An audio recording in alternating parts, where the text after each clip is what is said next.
Episode 124। अपनी family को देखते ही अवंतिका ने ज़ोर ज़ोर से रोना शुरू कर दिया। वो रोते हुए अपने पिता अधिराज के तरफ गई और उनके गले से लग गई और फिर वो उनसे बोली, डैड आप मुझे यहाँ से ले जाओ, ये लोग मुझे बहुत टॉर्चर करते हैं। कभी कभी तो ये लोग मुझ पर हाथ भी उठाते हैं। अरे इन लोगों को तो इतना भी लिहाज नहीं है कि मैं प्रेग्नेंट हूँ। ये लोग मुझ पर बहुत जुल्म करते हैं। प्लीज़ आप मुझे यहाँ से ले चलिए अपने साथ। अवंतिका ने ये सब रोते हुए अपने पिता से कहा। अपनी बहन अवंतिका को यूँ रोते हुए देख अभय और अनिरुद्ध से देखा नहीं जा रहा था। वो दोनों पुलकित से बोले, तो अभी भी बाज नहीं आएगा ना अपनी हरकतों से। तो इस बार पुलकित भी चुप रहने वालों में से नहीं था।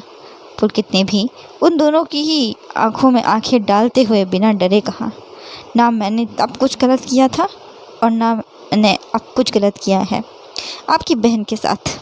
इनफैक्ट अपनी हरकतों से बाज तो आपकी बहन को आ जाना चाहिए, जो एक नंबर की झूठी धोखेबाज है। इसे सबकी आंखों में धूल बहुत ही अच्छे से झोंकना आता है, जो कि ये अभी भी कर रही है। आप लोगों की आंखों में एक बार फिर से ये लड़की धूल झोंक रही है, झूठ पे झूठ बोले जा रही है अभी भी ये। तो आप अपनी बहन से कहिए कि वो अपनी हरकतों से बाज आ जाए, समझे आप। पुलकित ने अभय और अनिरुद्ध को मुंह तोड़ जवाब दिया। पुलकित की बातों को सुनकर एक पल के लिए अवंतिका को ये लगा कि कहीं सबके सब अब पुलकित पर ही भरोसा करेंगे। इसीलिए वो फिर से ज़ोर ज़ोर से रोने लगी और सिसकते हुए बोली, डैड मॉम भाई, आप लोगों को भी ऐसा लग रहा है क्या कि मैं झूठ बोल रही हूँ? क्या आप लोगों को? ये बोलकर अवंतिका ने अपना दुपट्टा हटाया और हाथों और पीठ पर लगे बेल्ट के निशान दिखाए। ये लोग मुझे मारते हैं। आयशा भाभी आपको पता है, इनकी चारों बेटियाँ अपने घर नहीं जाती हैं। जब से मेरी शादी पुलकित से हुई है, ये चारों नागिनें इसी घर में पड़ी हुई हैं, चारों की चारों। और साथ में इनके पति और बच्चे भी यहीं पड़े रहते हैं। मुझे ये सब मिलकर मेंटली और फिज़िकली टॉर्चर करते हैं ये लोग। ये बोलते ही सबके सब एक दूसरे को देखने लगे। अवंतिका ये सब बोलते बोलते अपनी भाभी आयशा के गले से लग गई जाकर। नहीं, ये झूठ बोल रही है। हम लोगों ने ऐसा कुछ भी नहीं किया है इसके साथ। विमला देवी अपनी बेटियों और दामादों के बचाव में बोली। तो अवंतिका एक बार फिर से भावुक स्वर में उन सभी से बोली, आंटी आप झूठ क्यों बोल रही हैं? अब आज सुबह भी तो आपने मुझे फिर टॉर्चर किया था। मुझ पर ठंडे पानी की बकेट फेंकी थी आपने, और आपने ये भी कहा था कि आप मुझे गूंगा कर देंगी फॉरएवर के लिए। और आपकी बेटी ने भी ये कहा था मुझे कि आज पूरे दिन आप लोग मुझे खाना नहीं देंगे। अवंतिका ने एक एक बात विमला देवी की आंखों में आंखें डालकर कही। अब वो ऐसा कह रही थी तो झूठ तो नहीं कहती। वहीं विमला और उसकी बेटियों को कुछ भी समझ नहीं आ रहा था कि वो अब क्या करें, क्योंकि वो ये बात बहुत अच्छे से जानते थे कि राठौड़ ख़ानदान अपनी ही बेटी की बातों पर बहुत ही आसानी से यकीन कर लेंगे। अवंतिका बेटा, पुलकित ने तुझ पर हाथ उठाया? केतकी ने भी हैरानी से अपनी भतीजी से पूछा। तो उसने अपना सिर ना में हिलाया और बोली, पुलकित की बहनों ने, क्योंकि इन्हें मेरी ब्रांडेड ड्रेसेस चाहिए मुझसे, और वो ड्रेसेस मैंने इन्हें देने से मना कर दिया था चाची, इसीलिए इन लोगों ने मुझे इतना मारा। अवंतिका ने पूरा सिनेरियो कुछ इस तरह से सबको बताया कि अपने हिस्से की गलतियां भी उसने पुलकित के परिवार वालों के ऊपर ही डाल दी। तब अवंतिका ने आगे कहा, और डैड आपको पता है कि मेरी शादी की सारी ज्वेलरीज और मेरा वो शादी का ब्राइडल लहंगा भी पुलकित की बहनों ने अपने पास ही बांट लिया है, ये कहकर कि मेरा फ़र्ज़ है इन्हें ये सब देने का। अवंतिका ने आगे जो बात कही उसे सुनकर तो पुलकित की बहनें तिलमिला गईं। इतनी देर से चुप खड़ी पूजा और शीला बोली एक साथ, सरासर झूठ बोल रही है ये। अरे हमने ऐसा कुछ भी नहीं किया है इसके साथ। इसकी शादी का जोड़ा और जेवर तो इसके ही पास हैं। भला हम क्या ही करेंगे इसके इन जेवर और लहंगों का। अरे हम गरीब हैं पर लालची नहीं। अच्छा, तो क्या मैं झूठ बोलूँगी अपनी फैमिली से? डैड, मॉम, दादी साहब, आप लोगों को अगर यकीन नहीं हो रहा है ना, तो इन लोगों का सामान चेक करिए। आप सब कुछ मिलेगा आप लोगों को इनके पास मेरा। फिर आप लोगों को खुद ही यकीन हो जाएगा कि कौन झूठ बोल रहा है और कौन सच। अवंतिका अपनी बात जैसे ही पूरी करती, जानकी देवी गुस्से से बोली, शिखा और केतकी, दोनों के दोनों इनका सामान देखो। क्या सच में हमारी पोती का सामान इन डकैतों के पास है? जानकी देवी ने कड़क स्वर में अपनी दोनों बहुओं से कहा। जी मासा। ये बोलते ही दीपशिखा और केतकी ने पूजा की अलमारी खोली तो सबसे ऊपर अवंतिका का शादी का लहंगा, उसकी लहंगे की अटैची और ज्वेलरी की रखी हुई बॉक्सेस मिले। अलमारी के अंदर जैसे ही सबकी नज़र गई तो सबके सब अब हैरान होकर बस पूजा और उसकी बाकी 3 बहनों को ही देखने लगे। वो चारों अब अपनी अपनी नज़रें चुराने लगी। तभी शीला ने बात को टालते हुए कहा, अरे अरे अरे ये तो हमने संभाल कर अपनी अलमारी में रखा हुआ था ताकि चोरी ना हो जाए। बहुत कीमती है ना। अब वो हमारे मोहल्ले में तो आए दिन चोरी होती ही रहती है। बस इसीलिए हमने इतना महंगा लहंगा और हीरे के ये जेवर अपनी अलमारी में संभाल कर रख दिए थे ताकि चोरी ना हो जाए। आप लोगों को शर्म नहीं आती है क्या? इतने ज़्यादा लालची हैं क्या आप लोग जो इस मासूम सी बच्ची के साथ ऐसा व्यवहार कर रहे हैं आप लोग? केतकी जो इतनी देर से चुप खड़ी थी, वो भी अब पुलकित के परिवार वालों पर चिल्लाने लगी। तभी आयशा जो काफ़ी देर से ये सब कुछ चुपचाप सुन रही थी, वो आगे बढ़ी अलमारी की तरफ और उस लहंगे का और उस ज्वेलरीज का बैग अपने हाथों में उठा लिया। वो बोली, ये लहंगा ना तो इस लड़की का है और ना ही इस लहंगे पर आप लोगों का कोई हक है। ये हमारा सामान है, यानी कि बेदी परिवार का। इसलिए मैं इसे अपने साथ लेके जा रही हूँ। और वैसे भी आप लोगों की औकात से बाहर है ये महंगा लहंगा संभालना और महंगी हीरे के जेवर संभालना। आयशा ने इतनी कड़वी बातें कही कि पुलकित के परिवार वालों को अब और भी ज़्यादा बुरा लग गया। हाँ, ये बात सच थी कि उनके मन में लालच था अपने बेटे पुलकित की शादी बड़े घर में करवाने का। उन्हें काफ़ी उम्मीदें थी कि उनकी बहू अपने साथ बहुत कुछ लेकर आएगी, मगर वो लोग इतने भी लालची नहीं थे। और रही बात डोमेस्टिक वायलेंस की, तो किसने क्या किया है क्या नहीं, ये मैं बहुत अच्छे से समझ चुकी हूँ। आयशा ने जब ये बात कही तो अवंतिका अब नज़रें चुराने लगी, क्योंकि आयशा ये बात उसे ही घूरते हुए बोल रही थी।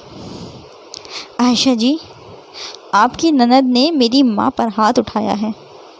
मैंने खुद अपनी आँखों से देखा है इसे ऐसा करते हुए। इस बार पुलकित ने हिम्मत करके आयशा से अपनी बात कहने की कोशिश करी, क्योंकि राठौड़ ब्रदर्स तो उसकी बात सुनने को तैयार ही नहीं थे। हमेशा की तरह उसके साथ हाथापाई पे उतर आए थे। पुलकित की बात सुन के ही दीपशिखा और अधिराज अवंतिका को अब हैरान होकर घूरने लगे। उन दोनों को ही पुलकित की बातों पर यकीन तो नहीं हो पा रहा था, जो कुछ भी पुलकित ने अवंतिका के बारे में आयशा से कहा था। मगर अब वो इस तरह उसकी बातों को अनसुना भी नहीं कर सकते थे, क्योंकि जब ये सब हुआ था तब तो वो लोग वहाँ मौजूद थे ही नहीं। तभी अवंतिका बोली साफ मुकरते हुए, मैंने ऐसा कुछ नहीं किया है। ये पुलकित झूठ बोल रहा है। ये भी अपने परिवार वालों के साथ अब मिला हुआ है, मेरे खिलाफ जाकर ये सारी बातें कर रहा है। अवंतिका साफ साफ मुकर गई और सारा इल्ज़ाम इस बार उसने अपने पति पर भी डाल दिया। वही तो बात है, मेरा पूरा परिवार झूठा है, बस एक तुम ही सच्ची हो। हम सब तो झूठ बोलते हैं सिवाय तुम्हारे। पुलकित ने अवंतिका से रूड होते हुए ये बात कही तो एक बार फिर से वो अवंतिका को गुस्से से घूरते हुए बोला।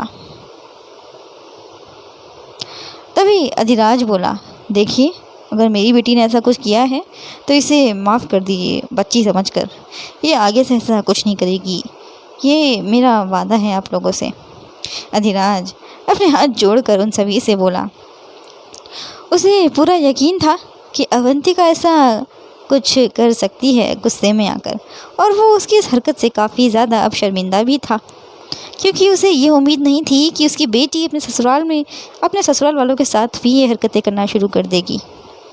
हैरानी से अवंतिका अपने पिता से बोली, डैड आप भी? अवंतिका अपने पिता से कुछ कहना चाह रही थी, मगर अधिराज ने उसे अनसुना किया और पुलकित और उसके परिवार वालों से बोला, अब हमें इजाज़त दीजिए, हम चलते हैं। यह आपकी अमानत है, आप इसे जैसे चाहे वैसे रखें, बस इसे तकलीफ़ मत देना। इसकी गलती पर इसे प्यार से समझा देना, बस आप लोग इस पर चिल्लाना मत और ना ही इस पर हाथ उठाना। और अगर ये फिर भी ना समझे कुछ तो आप लोग बेझिझक मुझे कॉल कर दीजिएगा, मैं मेरी बेटी को खुद से ही संभाल लूँगा। अब हमें इजाज़त दीजिए। ये कहते हुए अधिराज हाथ जोड़कर उस घर से बाहर निकल गया।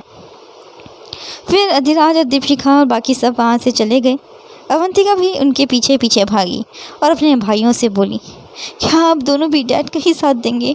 आपकी बहन को कितने बुरे दिन काटने पड़ रहे हैं यहाँ, क्या आप दोनों को मुझे इस हाल में देखकर सुकून मिल रहा है भैया? अवंतिका ने एक बार फिर से अपना वो इमोशनल टॉर्चर शुरू कर दिया अपने भाइयों के साथ। अब है अवंतिका से कुछ कह पाता उससे पहले ही अधिराज ने कहा, तुमने अपने लिए ऐसी ज़िंदगी खुद चुनी है। पहले तो तुम अपनी उम्र से कुछ ज़्यादा ही आगे भाग गई और फिर उस नतीजे ने तुम्हें ऐसी जगह लाकर पटक दिया। अब अपने लिए ना सही, अपने होने वाले बच्चे के लिए तो तुम्हें यहाँ रहना ही पड़ेगा और इस रिश्ते को भी निभाना ही पड़ेगा। बेटा, शादी कोई गुड्डे गुड़िया का खेल तो नहीं होता है कि आज शादी करवाई और कल अलग कर दिया गया। शादी 7 जन्मों का बंधन होता है और पुलकित को तुमने खुद अपने लिए चुना है, हमने नहीं। हमने तुम्हारे लिए नहीं चुना उसे, अपनी किस्मत तुमने खुद लिखी है। अब पुलकित ही तुम्हारा नसीब है। अब तुम अपना नसीब स्वीकार कर लो।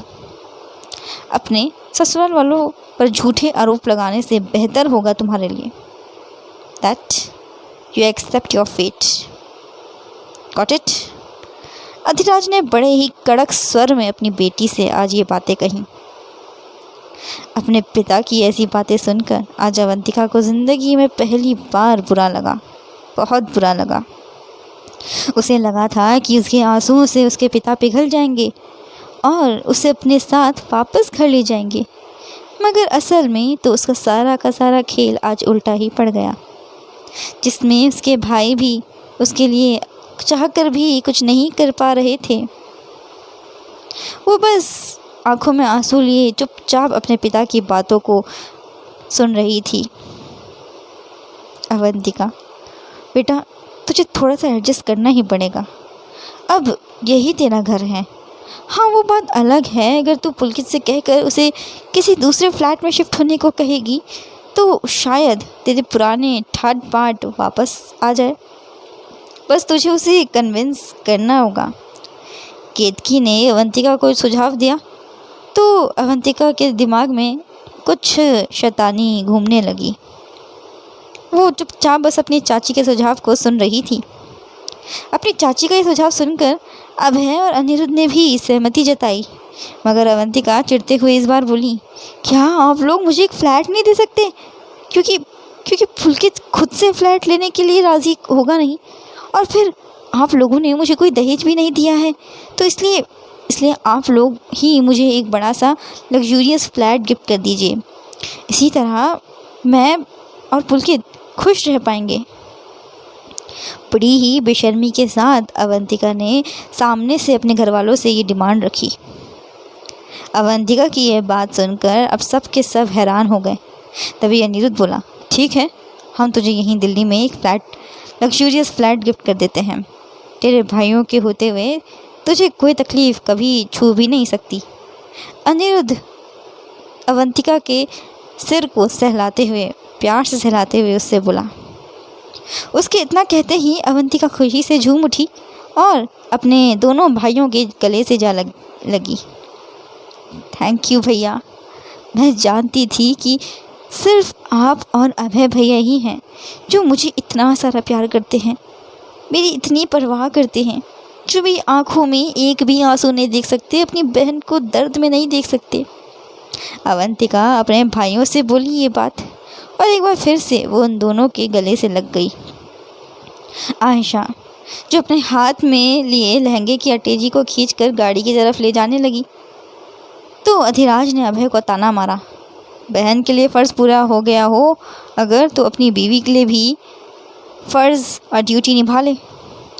इस बार तो अधिराज ने अभय को भी नहीं बख्शा ताने मारने में, वो अपने बेटे को भी आज धो धो कर मारने के मूड में था।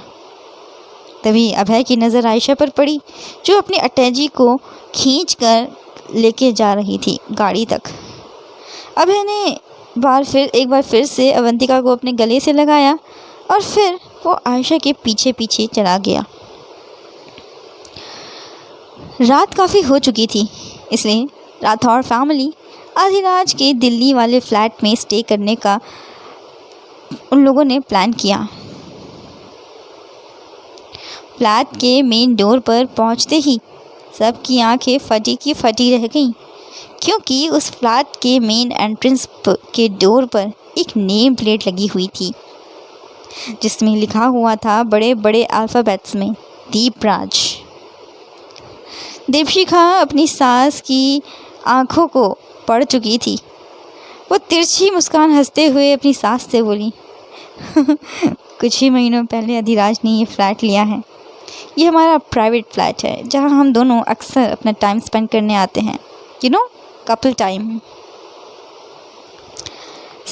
दीपशिखा की ऐसी बेशर्मियों वाली बातें सुनकर जानकी देवी को अब शर्म आने लगी थी। तभी आयशा बोली, ओह वाओ, इस उम्र में भी आप दोनों एक दूसरे का कितना ख्याल रखते हैं, ऐसी अभागन तो बस मैं ही हूँ। ये आखिरी लाइन आयशा ने अभय को तिरछी नज़रों से ताना मारते हुए कही तो अभय, जिसके होठों पर हल्की सी मुस्कान थी अभी तक, वो कहीं हवा में गायब हो गई। अच्छा चलो, बहुत हो गया बातें, अब अंदर चलते हैं, कल मॉर्निंग में हमें राजस्थान के लिए भी निकलना है। अधिराज ने सबकी बातों को इग्नोर करते हुए उबासी लेते हुए ये बात कही और आगे डोर अनलॉक करके फ्लैट के अंदर चला गया। इस वक्त रात के 8 बज रहे थे। आयशा को काफ़ी भूख लग रही थी, इसलिए उसने सबकी फरमाइश पूछी और खाना बाहर से ऑर्डर कर दिया। जब तक खाना आता तब तक केतकी ने सोचा कि क्यों ना वो सभी के लिए एक अच्छी सी चाय बना दे ताकि सबकी थकान उतर जाए। मगर परेशानी तो वो थी जब घर में दूध नहीं था, इसलिए उसने सोचा कि वो पास के डिपार्टमेंटल स्टोर से जाकर दूध और कुछ ज़रूरी सामान ले आए। मगर तभी दीपशिखा केतकी से बोली, तुम रुको, मैं ले आती हूँ जाकर।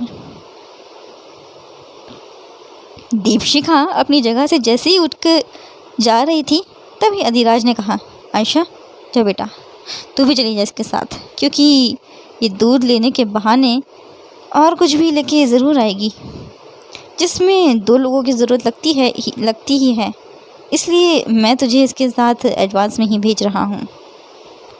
अधिराज दीपशिखा की इस हरकत से काफ़ी ज़्यादा वाकिफ़ था, तो दीपशिखा अपने पति अधिराज को तिरछी मुस्कान से देखने लगी। अपने ससुर जी की बात को मानकर आयशा दीपशिखा के साथ चली गई डिपार्टमेंटल स्टोर फ्लैट से थोड़ा सा ही बस दूरी पर था। तो टाइम पास करने के लिए आयशा बोली, सासू मॉम, एक बात पूछूं मैं आपसे? थोड़ा हिचकते हुए आयशा ने उससे पूछा। तो थोड़ा सा रूड होते हुए दीपशिखा ने कहा, पूछ। दीपशिखा ने काफ़ी अनइंटरेस्टेड होते हुए उसे जवाब दिया, अवंतिका ने इतना कुछ कर दिया, मगर माँ होने के नाते आपने उसे एक शब्द नहीं कहा, ना ही आपने उसे डांटा और ना ही आपने आपको उसके आंसुओं से कोई फ़र्क पड़ रहा है। आपके चेहरे पर मुझे आपकी बेटी के लिए ज़रा सा भी दुख नहीं दिख रहा है। क्या आप सच में इतनी स्ट्रॉन्ग है सासू मॉम अपना दर्द छुपाने के लिए? आयशा ने एक सांस में दीपिका से इतना कुछ कह दिया कि वो अपनी जगह पर ही बर्फ़ की तरह जम सी गई। कुछ सोचते हुए वो बोली, वो ऐसा तो कुछ नहीं है। क्या है ना आयशा, जब इंसान गलती कर देता है ना, तब उसे डांट कर या मार कर कुछ हासिल नहीं होता है बेटा। सब कुछ वापस से ठीक नहीं हो जाता है। और वैसे भी अवंतिका मेरी बेटी तो नहीं है। दीपशिखा की आखिरी लाइन सुनकर आयशा का मुंह खुला का खुला रह गया। वो एकटुक दीपशिखा को ही हैरानी से होकर घूरे जा रही थी। आज के लिए बस इतना ही।